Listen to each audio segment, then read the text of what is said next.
AP రాజధాని అమరావతిపై YCP అధ్యక్షుడు మరోసారి విషం కక్కారు. రాజ్యాంగ సవరణ ద్వారా అమరావతిని ఏపీ రాజధానిగా చట్టబద్ధం చేసే ప్రయత్నం జరుగుతున్న వేళ మరోసారి అక్కసు వెలుగక్కారు. రాజధాని ప్రాంతంతో పాటు చుట్టుపక్కల అటు 3 ఇటు 3 జిల్లాల వరకు ఒక్క సీటు కూడా రాకుండా ప్రజలు వైసీపీని ఘోరంగా ఓడించారు.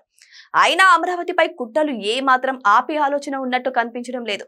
ఇక కొంతకాలం క్రితం అమరావతిలో రాజధానిపై తమకు అభ్యంతరం లేదని వైసీపీ సీనియర్ నేత సజ్జల రామకృష్ణారెడ్డి చెప్పారు. అంతలోనే ఆ పార్టీ అధినేత నాలుక మడతేసి రాజధానిపై మళ్లీ కుట్రలు ప్రారంభించారు. నదీ గర్భంలో రాజధాని కడుతున్నారని ఆరోపించిన వైఎస్ జగన్ సుప్రీంకోర్టు జోక్యం చేసుకోవాలన్నారు. ఇక కృష్ణా నదికి అవతలి వైపున విజయవాడ మహానగరం ఉంది. జగన్ లాజిక్ ప్రకారం బెజవాడను కూడా ఖాళీ చేయాలా అని ఎవరైనా అడిగితే అది వాళ్ళ తప్పు కాదు. జగన్ రెడ్డి అక్కడితో ఆగలేదు. రోడ్లు, కరెంటు లేని చోట రాజధాని కడుతున్నారని చెప్పారు. ఇది అబద్ధమే. రాజధాని ప్రాంతానికి ఎప్పుడో కరెంట్ వచ్చింది, రోడ్లు కూడా ఉన్నాయి. గ్రామాలు పట్టణాలు మహానగరాలుగా విస్తరించే సమయంలో కొత్త రోడ్లు వేస్తారు, ఇతర మౌలిక సదుపాయాలు కల్పిస్తారు. ఇప్పుడు అమరావతిలోనూ అదే జరుగుతోంది. కాకపోతే కొంచెం వేగంగా, ఫాస్ట్ ఫార్వర్డ్ లో గ్రామాలు మహానగరంగా అభివృద్ధి చెందుతున్నాయి. వైసీపీ అధ్యక్షుడి మాటలు సడన్ సర్ప్రైజ్ ఏం కాదు.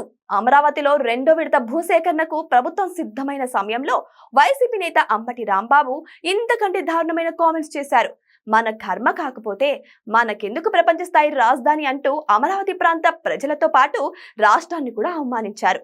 అమరావతిలో రాజధాని నిర్మాణం వల్ల వ్యక్తిగతంగా జగన్ కి గాని, రాజకీయంగా వైసీపీకి గాని ఎలాంటి నష్టం ఉండదు. 2019 ఎన్నికల్లో కృష్ణా, గుంటూరు జిల్లాల్లో వైసీపీ దాదాపుగా స్వీప్ చేయడాన్ని గుర్తు చేసుకుంటూ అమరావతిలో రాజధాని వల్ల వైసీపీకి పొలిటికల్ గా నష్టం లేదని తేలిపోయింది.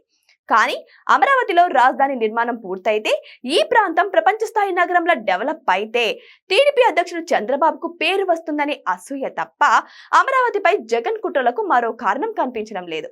ఒక వ్యక్తి ఈగో కోసం కోట్ల మంది ప్రజల భవిష్యత్తుని పణంగా పెట్టడం ఎంతవరకు సమంజసం అనేది ఆంధ్ర ప్రజలే ఆలోచించుకోవాలి.